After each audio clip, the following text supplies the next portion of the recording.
शिक्षा देने लगे।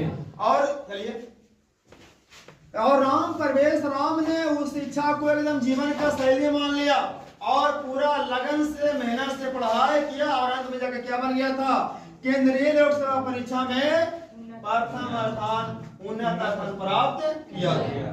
फिर कहता है मंदाकिनी, याद रखिए, स्वामी दयानंद पर रात्रि जागरण का क्या प्रभाव पड़ा बताइए तो। स्वामी दयानंद का रात में क्या देखे, रात में जब जागरण करे तो क्या देखते हैं, चूहा प्रसाद खा रहा था, लहरिया मारते हुए आया और जो कुछ भी चढ़ावल था उसको क्या किया, खा रहा था। सोच रहे हैं कि जो एक चूहा को नहीं भगा सकता है वो हमने के का खाक रक्षा करेगा।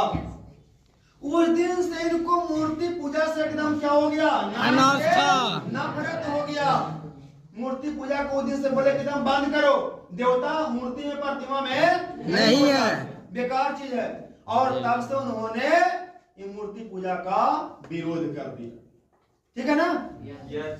फिर क्या है, हाँ चूहा को क्या देखे थे, खाते हुए देखे। उस दिन से क्या हो गया, मूर्ति पूजा से इनको नफरत हो गया।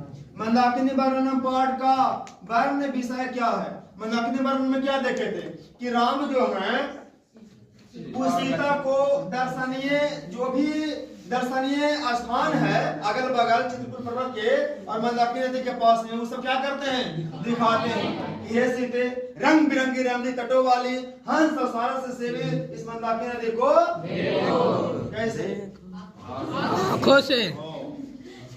अच्छा, व्याघ्रपति कथा का संक्षिप्त परिचय दीजिए तो। व्याघ्र, अगर ऐसा सवाल आए बहुआ कि व्याघ्रपति कथा का संक्षिप्त परिचय दीजिए, अगर कहे कि संक्षिप्त परिचय दीजिए, जो कुछ भी पाठ का बात आपको याद आवे ना सब लिखते जाना है कि कोई बूढ़ा बाघ था, वो तालाब किनारे बैठा हुआ था और सोना का कंगन बांट रहा था, कह रहा था कि सुनो सुनो पथिक, ये सोने का कंगन ग्रहण कर लो। आखिरी छोकर किसी पथिक ने विचार किया, उसने सोचा ये सब भाग वाला के मिलता है, लगता है हमारे भाग क्या चल हमको सोना का कंगन मिलेगा। वही लोग के मारे गया, बहुत इसको मन में संदेह भी हुआ, बोला भी बहुत तरीका का बात, लेकिन बाद इसको क्या किया, कोटिया लिया किस तरह से अवंत में इसको नाश्ता।